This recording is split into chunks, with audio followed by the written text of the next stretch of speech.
guys, this is Lord Chael speaking on behalf of our show sponsor, Established Titles. Established Titles is a project based on a Scottish custom where landowners are referred to as lords and ladies. They allow you to buy as little as 1 square foot of dedicated land so you can officially call yourself a lord or a lady. Established Titles is not just about your ego. You also get to do some good.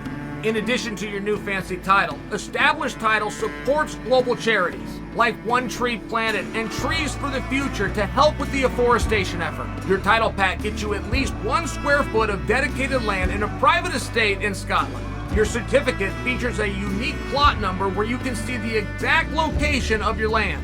And right now, Established Titles is holding 200 plots of land right next to mine. So come join me in the Bad Guy Inc. Kingdom. Getting this certificate even allows you to officially change your name to Lord or Lady. Put it on your credit card, put it on your plane tickets, or if you're so inclined, put it on your dating profile. Makes for a great last-minute gift, and there's even couples packs that come with adjoining plots of land. Established Titles is having a great limited-time sale. Go to establishedtitles.com/Chael to save 10% off today. Remember to use the promo code Chael, or just click on the link below. Paulo Costa, Robert Whittaker, guys, I'm not done here. I want to see this match, and I'm going to see this match. I'm going to see this match in terms of I'm far more likely to see it. Robert Whittaker is a #1 contender any way you want to do it.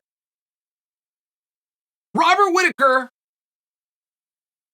Okay, if you want to know the clearest #1 contenders that we have, okay, it's in this order. Colby Covington. There is nobody at any weight class that is more obviously the #1 contender than Colby Covington. But he had an opportunity. That division's doing some different stuff. New names are coming in. There was no foul play. Colby beats the BMF champion and never for 1 second was the BMF champion. Colby wins the interim championship of which he never lost, and all of a sudden he's not the interim champion. I remember, like, it's almost a riddle for me to explain to you Colby's career, but he would be, you want to take absolutely everybody, the clearest #1 contender. Okay. #2 would be Jon Jones. Now, you might not like that, but Jon Jones takes that position not only because what he did at light heavyweight, he took that position because Dana White publicly made a deal 3 years ago, of which he has never gone back on. He's only doubled down, reaffirmed, and co-signed. I'm talking about Dana, which is when Jon comes back, we're going to fight him for a belt. Says he's going heavyweight. I believe he is. 205's right here if he decides to go back down. But when he comes back, we're going to put him for a belt. Okay, so he goes into the second clearest #1 contender. And #3 is Robert Whittaker. Robert Whittaker, because he's beaten the hell out of absolutely everybody except for one guy. And he's got a couple of opportunities. And he's getting closer. And he looks better. But I bring this to you because when I tell you that I really do think that we'll see Paulo Costa versus Robert Whittaker, I really think that we'll see Paulo Costa versus Robert Whittaker at some point. We've had the bright idea over here for both Paulo Costa and Robert Whittaker along the way to move up to 205 pounds. Neither one wants to do it. Now you got that division, and it's changing with Pierre in there. It's a lot more interesting. I just think those guys are going to cross paths at some point. We've signed the fight once before, or at least tried to make it, and now we're trying to make it a second time. So I think we're going to see them fight, but what do you do if you have an announcement, you have a date, you have Robert Whittaker, who's fought in damn near everybody, you want to get in there with a compelling matchup because you're putting in a main event. I mean, these are the pieces. Who do you put across from him? I don't think you have a close second answer to Paulo Costa. He's #1. Now, we're going to have a #2. I just feel you're going to take a big step down. We can change that. We can take big steps down and not go with what the landscape looks today. We can work a little harder at our job and build something, and off we go. But it's a tough conversation to have. A lot of guys want to be fight promoters. They just do. Somebody thinks that's a cool sounding thing. But you don't have very many promoters. You have event organizers.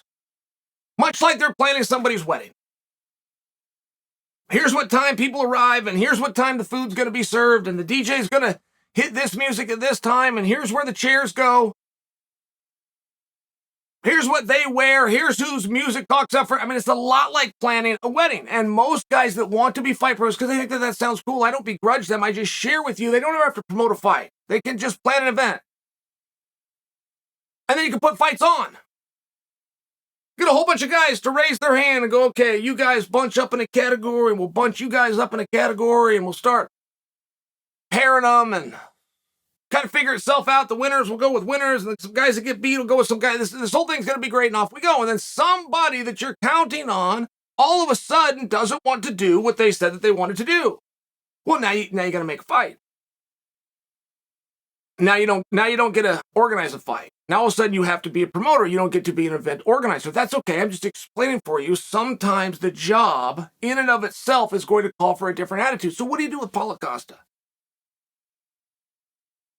Now, every time I talk about Paulo, I can never just talk about Paulo. I have to come back to you guys and I have to tell you, this is somebody on a personal note that I care about. And this is somebody who I will not publicly come out against. Won't do it. No matter how wrong Paulo might be, I'll stand with Paulo. So, I want to talk about the situation, though. If you find yourself in this situation and you're on the other end of the phone, you're going to be surprised. And at some point, you're going to want to tell the person on the why you're surprised. And the conversation would go something like this. Hey, Paulo, do you remember the time that you not only missed weight, you missed weight twice for the same fight? Do you remember that? Yeah, I remember that. Okay. Do you remember when the crowd turned on you? Do you remember when the sponsors were upset? Do you remember when the commission took a chunk of your purse? Yeah, I remember all those things. Okay. And do you remember that feeling you had inside? Because after everybody did that, you were waiting to see what I was going to do. I'm going to remind you what I did, Paulo. Nothing. I thought the crowd turning on you, I thought you missing weight, I thought that affecting your ranking, I thought the commission taking your hard-earned money, I thought it was enough. I did nothing. I had the right to. I had the power to. But I didn't do anything to you. Do you remember that? Yeah, I remember that. Okay. Paul, I want to ask you a different question. When you came into this organization, you came through something, The Ultimate Fighter. Do you remember that? Yes, I remember that. Okay, do you remember the deal that we had before you ever set foot on the show? Ever. The deal was, this is a tournament, and whoever wins the tournament gets into the UFC. Do you remember that deal? I remember that deal. Okay. You didn't win the show, but I brought you in anyway. Yes, I remember that. Okay. Whoever won the show, which was a tournament, must be much better than you. I mean, they must be. They're not here anymore. The person that was second on that show, second in the tournament, they must be better than you. They must be. It was a tournament. There was no politics. They're not here anymore. Matter of fact, Paulo, of the 22 guys that came through that process, 19 are retired. 2 of them are still under contract with me.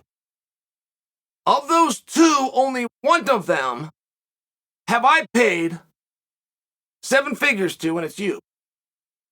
Only one of them have I main evented multiple times, and it's you. Only one of them have I let pick their weight class. And even when they screwed up, I still allowed them to pick it, and it was you. Only one of them I can entrust with a coveted spot on ABC, who I do business with. Those are my partners.